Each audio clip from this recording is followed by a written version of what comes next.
Hello. So, 3.2 degrees today, driving rain and sleet. Let's have a quick kit check. So underneath, on the very base, I've got a 365 vest, Planet X. Then on top of that, I've got a Castelli Flanders long sleeve base, which is, yeah. And then the jacket is the Castelli Alpha Ross 2. This isn't the light version, this is the heavy duty baby. Now, on my legs, I'm running Castelli Polare 3 Gore-Tex Infinium bibs.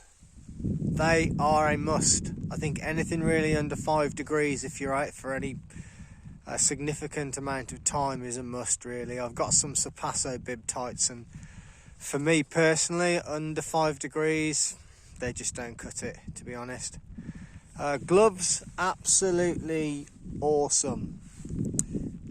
Gore Infinium split gloves. So these are obviously the 3-finger index and thumb.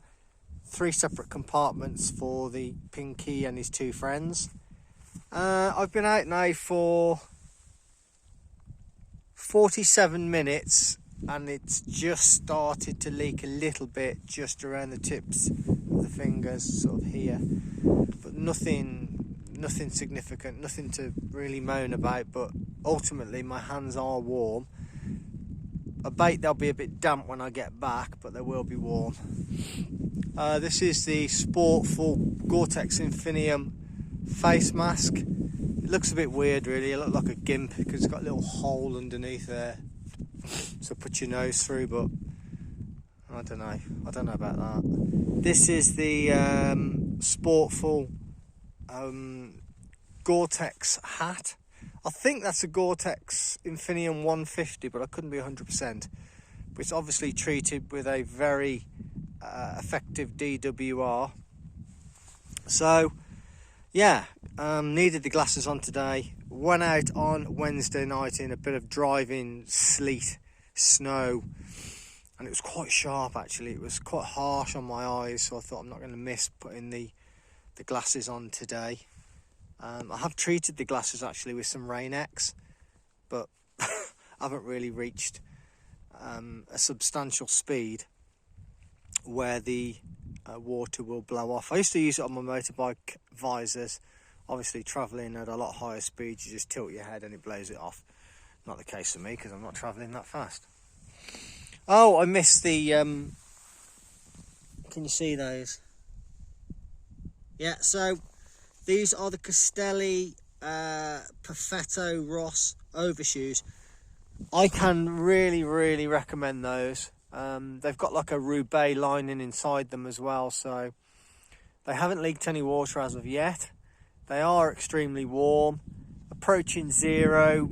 For me, I can get a good 2 hours of riding before my toes start to feel a little bit, a little bit tingly.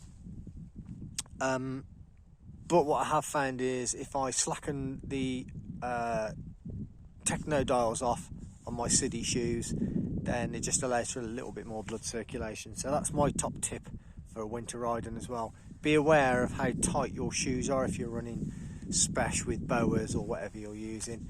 Just slacken it off, give your feet a little bit more room, because your blood vessels, your veins, they're going to be constricted by the cold anyway, so the blood flow is going to be slightly restricted. So if you slacken them off, you just allow for that blood to circulate a bit better.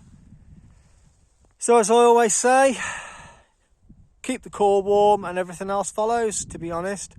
Core warm, arms warm, hands will usually be warm, feet generally. I was suffering quite a bit with my hands until I found these. These are brilliant. I was using some Endura freezing point gloves. I think I've mentioned this before.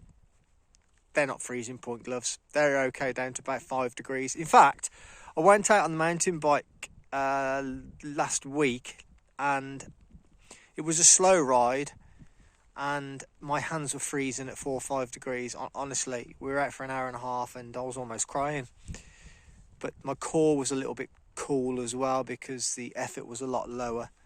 Obviously on the road bike I can keep the pace up more, so there's a lot more heat generated. I'm waffling on.